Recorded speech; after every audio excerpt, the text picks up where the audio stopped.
Hello guys, welcome on your YouTube channel कॉमटेरिया YouTube channel पर। आज हम पढ़ेंगे study hard get success question of an confusion examination. ये टॉपिक के तहत हम पढ़ रहे हैं। आप सभी लोग कॉमटेरिया वीडियोस पे कमेंट जरूर करें। और देखिए, हमारा इंडियन पॉलिटिकल कॉन्स्टिट्यूशन का टॉपिक है 84th कॉन्स्टिट्यूशनल अमेंडमेंट 2007। तो इसमें लोकसभा और राज्य विधानसभाओं के निर्वाचन क्षेत्रों के परिसीमन के लिए 1971 और 2000 की जनगणना के स्थान पर राज्यों के भीतर पुनः परिसीमन के लिए 1991 की जनगणना को आधार बनाकर प्रक्रिया को आरंभ करने की व्यवस्था की गई। जब भी आप मतदाता के लिए निर्वाचन के लिए क्षेत्रों के परिसीमन को तय करते हैं, कितने क्षेत्र में, इस प्रकार के हम गणना करेंगे कि कितने मतदाता हैं और कितने पोलिंग बूथों की जरूरत पड़ेगी, किस प्रकार के व्यवस्थाओं की जरूरत पड़ेगी। तो इसी परिप्रेक्ष्य में होगा कि लोकसभा और राज्य विधानसभा इसका मतलब कि ये पार्लियामेंट्री इलेक्शन और लेजिस्लेटिव असेंबली इलेक्शन के निर्वाचन क्षेत्रों के परिसीमन के लिए 1971 और 2000 की जनगणना के स्थान पर 2026 की जनगणना को आधार बनाए जाने की व्यवस्था की गई। और राज्यों के भीतर पुनः परिसीमन के लिए, दोबारा से परिसीमन के लिए 1991 की जनगणना को, मतलब 1991 की जनगणना को आधार बनाकर प्रक्रिया को आरंभ करने की व्यवस्था की गई कि 1991 की जो जनगणना होगी उसके आधार पर ही परिसीमन किया जाएगा निर्वाचन क्षेत्रों का। यह बात कही गई। और क्या कहा गया?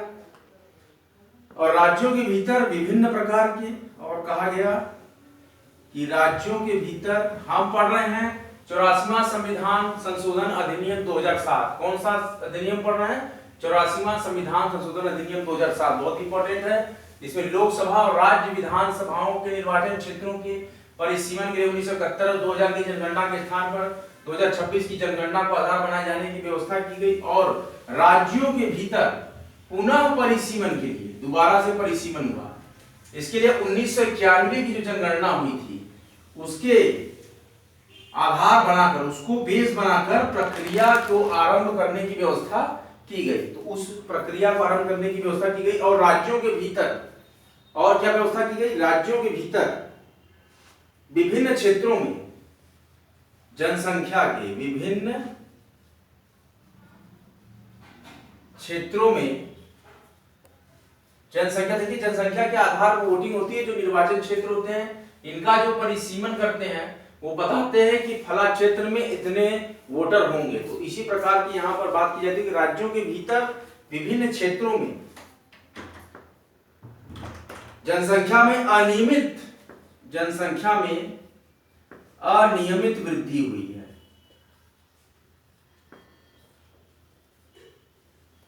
हो सकती है जनसंख्या में किसी का कंट्रोल नहीं है, तो राज्यों के भीतर विभिन्न क्षेत्रों में जनसंख्या में अनियमित वृद्धि हुई थी, जिसके कारण, अब वृद्धि होने के कारण क्या होगा, फिर से हम क्या करेंगे उसको जिससे कारण समान प्रतिनिधित्व का आदर्श लागू नहीं हो पाएगा। क्यों लागू नहीं हो पा रहा था? जनसंख्या जब वृद्धि हो जाएगी तो जो कमांडर है, जो परिसीमन है, जो एरिया है, जो अधिकारी हैं, जो उसके उत्तरदायित्व विभाग है, जो उसके उत्तरदायित्व अधिकारी हैं, जो चाह रहे हैं कि हम इस परिसीमन की रिपोर्ट को सौंपे, हम इस प्रकार से इलेक्शन कराएं, हम उस प्रकार से इलेक्शन कराएं, ये बूथ होगा, ये काउंसिल होगा, ये लेजिस्लेटिव असेंबली होगी, ये पार्लियामेंट्री एरिया होगा, कितने वोट पड़ेंगे, क्या बूथ होगा, कितने बीएलओ को लगा रहे हैं, सारी जो प्रक्रियाओं की चर्चाएं परिचर्चाएं हैं वो सारा किस पे डिपेंड करती हैं? हमारे देश की, हमारे राज्य की, हमारे कॉन्स्टिट्यूएंसी की, हमारे पार्लियामेंट्री की पॉपुलेशन पर। या मूल क्या है? The root of the such system is only and only population. राज्यों के भीतर विभिन्न क्षेत्रों में जनसंख्या में अनियमित वृद्धि हुई, बहुत ही अनियमित वृद्धि हो गई थी, जिसके कारण समान प्रतिनिधित्व का आदर्श लागू नहीं हो पा रहा था कि किस प्रकार से समान प्रतिनिधित्व हम करें। इसीलिए पुनः इसी कारण से पुनः 1991 की जनगणना के आधार पर आरंभ करने की व्यवस्था की गई, जबकि कहा गया था कि लोकसभा और राज्य विधानसभाओं के निर्वाचन क्षेत्रों के परिसीमन के लिए 1971 और 2000 की जनसंख्या जनगणना के स्थान पर 2026 की जनगणना को आधार बनाए जाने की व्यवस्था। यह था भारत का 84वां संविधान संशोधन अधिनियम 2007। एक बार फिर से हम रिमाइंड करते हैं, लोकसभा और राज्य की विधानसभाओं के निर्वाचन क्षेत्रों के परिसीमन के लिए 1971-2000 जनगणना के स्थान पर ऐसी व्यवस्था की गई कि राज्यों के भीतर पुनः परिसीमन के लिए 1991 की जनगणना को आधार बनाकर प्रक्रिया को आरंभ करने की व्यवस्था की गई। क्यों? क्योंकि राज्यों के भीतर विभिन्न क्षेत्रों में जनसंख्या में अनियमित कोई नियम नहीं था कि कितनी जनसंख्या बढ़ जाएगी, तो वृद्धि हुई थी, जिसके कारण कि समान प्रतिनिधित्व का आदर्श लागू नहीं हो पा रहा था। देखिए, समान प्रतिनिधित्व का आदर्श कब लागू होगा? समान प्रतिनिधित्व का आदर्श तब लागू होगा जबकि जनसंख्या एक समान होगी लगभग। तो यह क्राइटेरिया फॉलो नहीं कर रही थी, इसलिए 1991 की जनगणना को आधार बनाकर प्रक्रिया को आरंभ करने की व्यवस्था की गई। कॉम्पिटिटिव एजुकेशन चैनल के महत्वपूर्ण question often confuse in examination hall, ये सीरीज जो हम चला रहे हैं, जब विद्यार्थी किसी प्रकार से एग्जामिनेशन हॉल में कंफ्यूज हो जाता है, वो सब कुछ उसने पढ़ा है, अच्छी तैयारी की बात यह है, लेकिन वो जिस्ट ऑफ एनसीईआरटी का प्यूरिफिकेशन मैटर नहीं ध्यान में आया उसके, और उस तरीके से उसने पढ़ाई नहीं की है, वो सिर्फ कोई वनडे एग्जाम की बुक से लेकर तैयारी कर लिया है, या किसी प्रकार की टेस्ट सीरीज लगाकर वो चला गया एग्जाम में बैठने। मैं प्रारंभिक प्रतियोगियों की बात कर रहा हूँ, और काफी प्रतियोगी ऐसे हैं जो कि सिस्टमेटिक पढ़ाई नहीं करते और डायरेक्ट छोटी मोटी किताबें पढ़कर वनडे लेवल के बैठ जाते हैं पीसीएससी एग्जामिनेशन में। तो मेरा उनको साफ संदेश है कि आप अपने भविष्य के साथ खिलवाड़ न करें, पूरी तरीके से मानव रूपों का अध्ययन करें और एनसीईआरटी को अच्छे से करें, लाइन बाय लाइन एनसीईआरटी को क्रैक करें, नोट्स बनाएं, और अगर वो नहीं कर सकते तो आप जिस्ट ऑफ एनसीईआरटी बुक्स को पढ़ें और देखें समझें कि आखिर कक्षा 6 से लेकर कक्षा 12 तक के आप निर्धारित सब्जेक्ट जो आप पढ़ना चाह रहे हैं उसमें वह मूल सार क्या है, जिससे कि प्रायः कंपटीशन एग्जाम्स में पेपर्स में क्वेश्चन सेट किए जाते हैं। हिस्ट्री पढ़ रहे हैं तो हिस्ट्री की सारी गहराइयों को समझिए, ज्योग्राफी पढ़ रहे हैं उसके सारे मूल को समझिए, और हर तरह के मूलभूत कॉन्सेप्ट्स पर आप ध्यान दीजिए।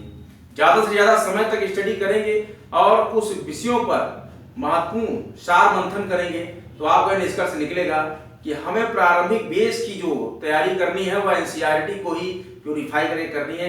सिस्टमैटिक और वेल बिहेवियरल नोट्स हम बनाने की कोशिश करें, तब जाके हम जानेंगे कि इस विषय का संपूर्ण मूल क्या है, और क्वेश्चन को अप्रोच करने में काफी प्राइमरी हेल्प हमें जिस्ट ऑफ एनसीईआरटी की सहायता से मिलती है। आधे से ज्यादा पेपर तो हम अपने जिस्ट ऑफ एनसीईआरटी के समझ के आधार पर ही कर जाते हैं। इसलिए आप मुझे बताएं कमेंट बॉक्स में कि आपको ये जिस्ट ऑफ एनसीईआरटी का Indian polity and constitution question of confuse in examination series कैसी लग रही है। इस सीरीज के काफी लेक्चर हो चुके हैं और सीरीज में एक नया लेक्चर आज हम 84वां संविधान संशोधन अधिनियम 2007 में डिस्कस कर रहे हैं। अब हम अगला संविधान संशोधन अधिनियम डिस्कस करने जा रहे हैं, 85वां संविधान संशोधन अधिनियम 2007। Now we have discussed 85th Constitutional Amendment 2007.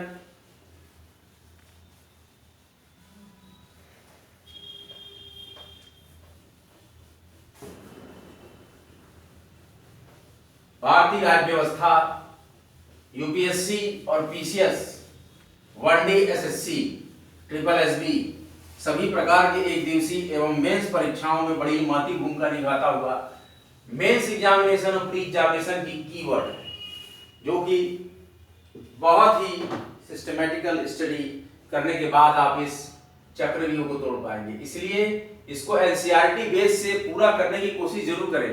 महत्वपूर्ण संविधान संशोधनों के हम इस महत्वपूर्ण टॉपिक में इधर लगातार 3-4 दिनों से डिस्कस कर रहे हैं। अन्य महत्वपूर्ण भारतीय संविधान संशोधन, हमने इसके पहले मेजर इंडियन कॉन्स्टिट्यूशनल अमेंडमेंट के बारे में ब्रीफली डिस्कस किया है। अब हमें ब्रीफ और शॉर्ट मिलाकर क्या एक मीडियम डिस्कसन स्टार्ट किए हैं, अदर कॉन्स्टिट्यूशनल अमेंडमेंट। इस टॉपिक के अंतर्गत हम पढ़ रहे हैं अभी 85th constitutional amendment 2007. The 85th Constitutional Amendment 2007 stated that इस संविधान के अनुच्छेद आर्टिकल 16(4)(a) संविधान के अनुच्छेद 16(4) क में संशोधन करके, अमेंडमेंट करके और अनुसूचित जाति और जनजाति, अनुसूचित जाति एससी और अनुसूचित जनजाति एसटी, देखिए नौकरी में आरक्षण के लिए ये सारे संविधानिक थे, तथा सदस्यों के लिए, ये इनके सदस्यों के लिए, किसके लिए, आर्टिकल 16(4) क को संशोधित करके अनुसूचित जातियों एवं अनुसूचित जनजाति के सदस्यों के लिए सरकारी नौकरियों के लिए, सरकारी नौकरियों, सरकारी नौकरियों किसके लिए, article 16(4)(a) have amended to reproduce the scheduled castes and scheduled tribes members in the government jobs. सरकारी नौकरियों में पदोन्नति, प्रमोशन इन गवर्नमेंट जॉब्स, सरकारी नौकरियों में पदोन्नति में लागू होने वाला आरक्षण, पदोन्नति में लागू होने वाला आरक्षण. According to the 85th Constitutional Amendment 2007 have stated that when we amended the Article 16(4)(a), which is scheduled caste for scheduled caste and scheduled tribes members, the members of scheduled caste and scheduled tribes in government jobs, promotion in government jobs for reservation. परिणामिक, परिणामिक, परिणामिक का मतलब कि conclusion, परिणामिक वरिष्ठता मतलब promotion में priority, परिणामिक वरिष्ठता, वरिष्ठता ये शब्द दिया गया क्या कि अनुच्छेद 16(4) क में संशोधन करके अनुसूचित जातियों और अनुसूचित जनजातियों के सदस्यों के लिए सरकारी नौकरियों में पदोन्नति में लागू होने वाला आरक्षण परिणामिक वरिष्ठता के साथ लागू होने की व्यवस्था की गई, के साथ लागू होने की व्यवस्था की गई.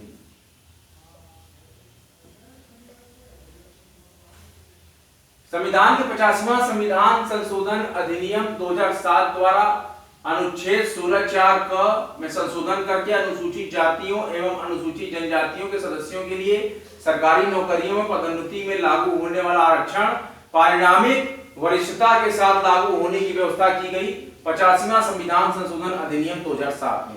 मतलब कि यह परिणामिक वरिष्ठता होगी कि उनको पदोन्नति में आरक्षण मिलना चाहिए. और इस संशोधन को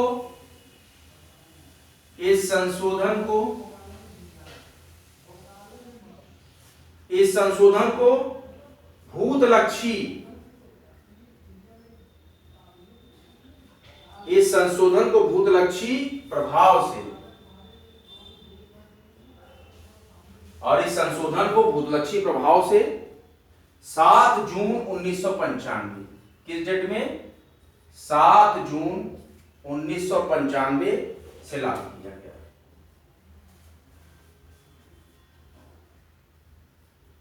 से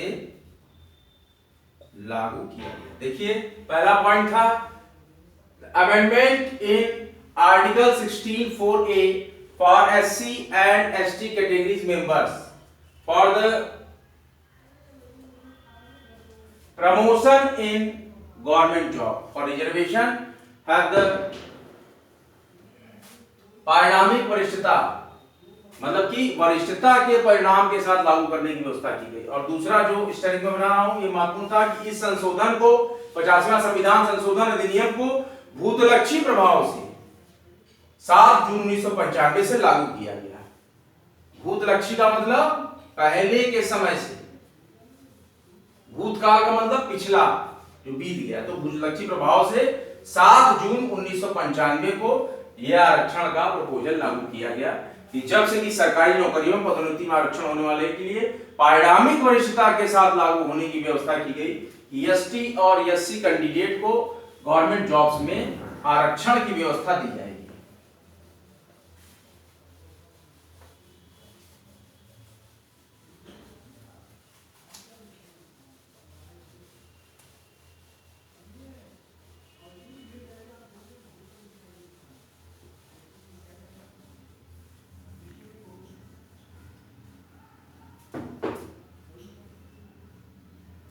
सतासीवां संविधान संशोधन अधिनियम,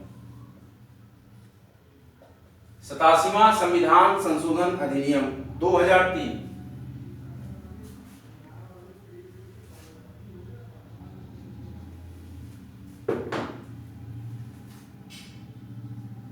देखिए 87th constitutional amendment 2003। We have discussed some important constitutional amendment. Now we will discuss 87th Constitutional Amendment 2003। 84वें संविधान संशोधन में क्या कहा गया था? 84वें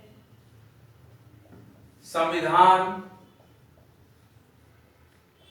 according to the 84th Constitutional Amendment, प्रावधानों को बदला गया। इनके प्रावधानों को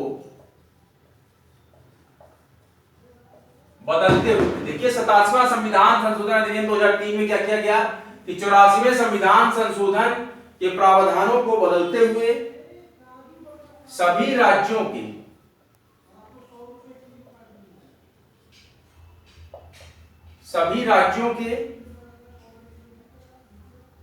निर्वाचन क्षेत्रों के, देखिए जहां से वोटिंग पड़ती है, निर्वाचन जहां होता है के निर्वाचन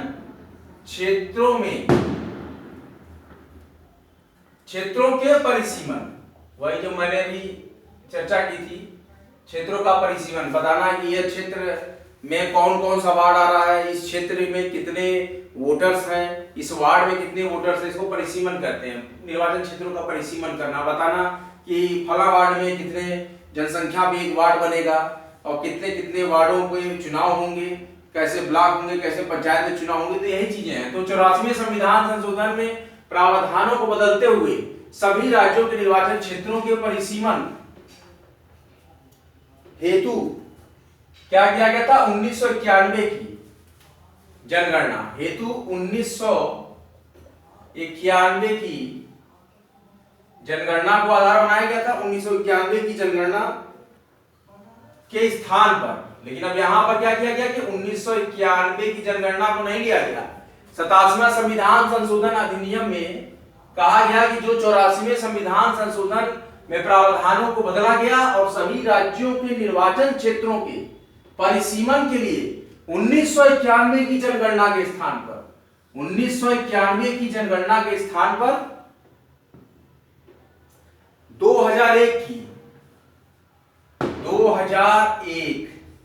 की जनगणना को आधार बनाए जाने की जनगणना को आधार बनाए जाने का प्रावधान किया गया।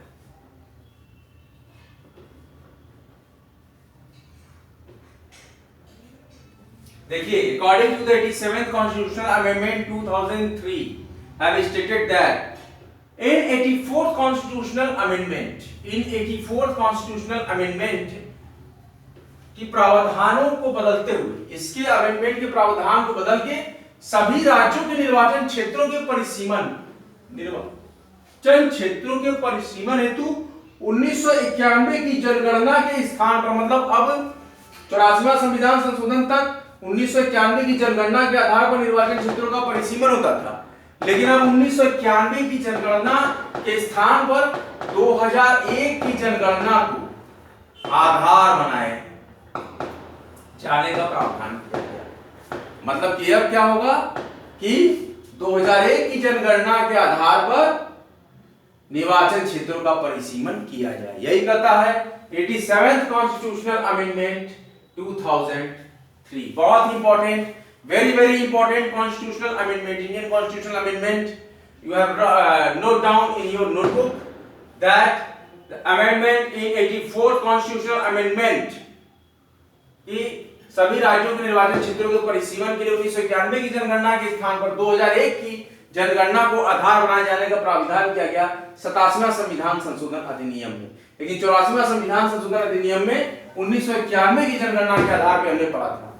और जो अगला बिंदु इसमें डिस्कस किया गया, अनुच्छेद 330 को article 330 and in article 330 have amended को संशोधन करके आर्टिकल 330 को संशोधन करके, सेकंड पॉइंट है बहुत इंपॉर्टेंट है कि आर्टिकल 330 को संशोधित करके ऐसा उपबंध किया गया, ऐसा उपबंध किया गया। अगर आपको लेक्चर नहीं समझ में आ रहे हैं या आपको प्रॉब्लम हो रही हो तो आप उसको नोट डाउन कर सकते हैं, कि आप उसको रिमाइंड रखें। आप इस पॉइंट्स को नोट डाउन कर सकते हैं अपनी नोटबुक में, एक एक लाइन का लिखा हुआ नोटबुक में शब्द आपके महत्वपूर्ण एग्जामिनेशन का महत्वपूर्ण क्वेश्चन बन जाता है। तो आर्टिकल 330 को संशोधित करके ऐसा उपबंध किया गया, ये 87वां संविधान संशोधन में ही दूसरा पॉइंट है। आर्टिकल 330 को संशोधित करके ऐसा उपबंध किया गया कि राज्यों के अधीन सेवाओं में कि राज्यों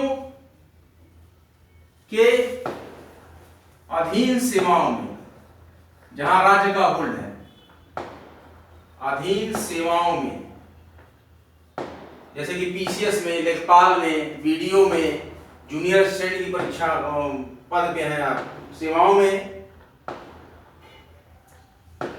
अनुसूचित जातियों तथा अनुसूचित जनजातियों, अनुसूचित जातियों और अनुसूचित जनजातियों के लिए आरक्षित स्थानों की संख्या, इनके लिए आरक्षित स्थानों की संख्या, मतलब कि जैसे पोस्ट है पीसीएस की, तो पीसीएस में कितनी सीट जनरल की आएगी, कितनी सीट ओबीसी की आएगी, कितनी सीट एससी की निकलेगी, कितनी सीट एसटी की निकलेगी, तो कितनी सीट एससी और एसटी की निकलेगी, इसके लिए प्रावधान देखिए, have amended in article 330, amended in article 330 that such procedure required for the state services examination, state services examination for scheduled caste and scheduled tribes have the reservation in the vacant seat of state government का निर्धारण, आप क्या निर्धारित करेगा, ये कैसे रहेगा, किस जनसंख्या के आधार पर रहेगा। अभी तक 1991 की जनसंख्या के आधार पर एसटी एससी के सीटों की आरक्षण की व्यवस्था थी, लेकिन अब एसटी एसटी के लिए आरक्षित स्थानों की संख्या का निर्धारण जनसंख्या का जो पैमाना है कि अब 1991 के स्थान पर 2001 की जनगणना के आधार पर होगा। 2001 की जनगणना के आधार पर किया जाएगा, यही था, जनगणना के आधार पर किया जाएगा। देखिए कहा जाता है कि 84वें संविधान संशोधन के प्रावधानों को बदलते हुए सभी राज्यों के निर्वाचन क्षेत्रों के परिसीमन हेतु जो 1991 की जनगणना थी उसके स्थान पर 2001 की जनगणना को आधार बनाए जाने का प्रावधान किया गया 87th कॉन्स्टिट्यूशनल अमेंडमेंट 2003 में। Now the second point is the amended in the article 330, संविधान के आर्टिकल 330 को संशोधित करके ऐसा उपबंध किया गया कि राज्यों के अधीन सेवाओं में अनुसूचित जातियों तथा अनुसूचित जनजातियों के लिए आरक्षित स्थानों की संख्या का निर्धारण अब 1991 की जनगणना के स्थान पर 2001 की जनगणना के आधार पर किया जाएगा। किस चीज किया जाएगा? 2001 की जनगणना के आधार पर आरक्षण का निर्धारण किया जाएगा। राज्य के अधीन सेवाओं में अनुसूचित जातियों एवं अनुसूचित जनजातियों के लिए आरक्षित स्थानों की संख्या का निर्धारण। कॉम्पिटिटिव एजुकेशन चैनल नियमित पूरी तत्परता और पूरे अपने सामर्थ्य के साथ पूरे एनर्जेटिक वे में इस प्रकार के question of and confuse in examination lectures के लिए बहुत ही महत्वपूर्ण प्रिपरेशन करा रहा है। यहाँ पर UPSC, PCS, SSC, triple SC, triple SB और सभी राज्यों की एक दिवसीय एवं मेंस एग्जामिनेशंस के लिए। और हम यहां पर लेकर चले हैं question of and confuse in examination hall series में इंडियन पॉलिटी एंड कॉन्स्टिट्यूशन के महत्वपूर्ण लेक्चर्स को, जो कि हम प्रस्तुत कर रहे हैं और निरंतर यह सीरीज चलती आ रही है। आप हमारे कॉम्पिटिटिव के डिस्क्राइब लेक्चर्स के सेक्शन में देख सकते हैं महत्वपूर्ण इंडियन पॉलिटी एंड कॉन्स्टिट्यूशन के इस महत्वपूर्ण सीरीज को, जो कि लगभग नियमित फेज में लगभग रोज एक लेक्चर्स हम यहां पर डिस्कस करते हैं, जो कि निचोड़ है, which is the gist of the NCERT of Polity and Constitution. When the student approach with the help of the CompTIA Polity and Constitution lectures, I will sure says that it will be very improvable behavior exist that student which seen the CompTIA this series. हमें विश्वास है कि competitive education channel के question of and confuse in examination hall series के अंतर्गत जो हम Indian polity and constitution के लेक्चर दे रहे हैं, निश्चित तौर पर ही यूपीएससी, पीसीएस, एसएससी और राज्यों की एक दिवसीय और मेन सेवाओं में इसमें से कोई ना कोई प्रश्न जरूर से जरूर ही पूछा जाएगा, क्योंकि यही मूल है पढ़ाई का। which is the root of the education is known as the NCERT books. I create, I form, I reform, I generate very hard study to represent such lectures, which is called on the section of the CompTIA question often confused in examination hall. Under the playlist Indian Polity and Constitution, very important lectures. You will see that lectures and give the feedback in the given comment box of the CompTIA video section. Thanks for watching CompTIA. सभी पढ़े, study hard and get success, study harder and harder and achieve your goal. इस महत्वपूर्ण के साथ competitive education channel आप सभी aspirants का हार्दिक स्वागत एवं अभिनंदन करता है। अगर आपको यह वीडियो अच्छा लगे, वीडियो को भारी मात्रा में लाइक करें, शेयर करें, अपने दोस्तों को बताएं, मित्रों तक बताएं। जो भी निर्धन विद्यार्थी हों और जो इस तरह कंफ्यूजन फील कर रहे हो कि कहां से तैयारी स्टार्ट की जाए, they can reach the free education channel. Bharat में ही नहीं है, पूरे विश्व में शिक्षा का मुक्त प्रचार एवं प्रसार करने के लिए कॉम्पिटिटिव एजुकेशन चैनल कटिबद्ध है। YouTube पर कॉम्पिटिटिव सर्च करें और महत्वपूर्ण एजुकेशन वीडियोस का लाभ प्राप्त करें। भारी मात्रा में सब्सक्राइब करें कॉम्पिटिटिव YouTube चैनल को। जय हिंद, जय Bharat. Indian polity and constitution के और भी मजेदार लेक्चर्स देखने के लिए आप ट्यून करें और बताएं अपने दोस्तों को, जानकारों को कि कॉम्पिटिटिया नाम का कोई ऐसा चैनल है जो कि इस समय question of and confused in examination hall के नाम से एक महत्वपूर्ण सीरीज चला रहा है, जिसमें उस सब्जेक्ट का नाम है इंडियन पॉलिटी एंड कॉन्स्टिट्यूशन। जय हिंद, जय भारत। भारी मात्रा में सब्सक्राइब करते रहें कॉम्पिटिटिया को।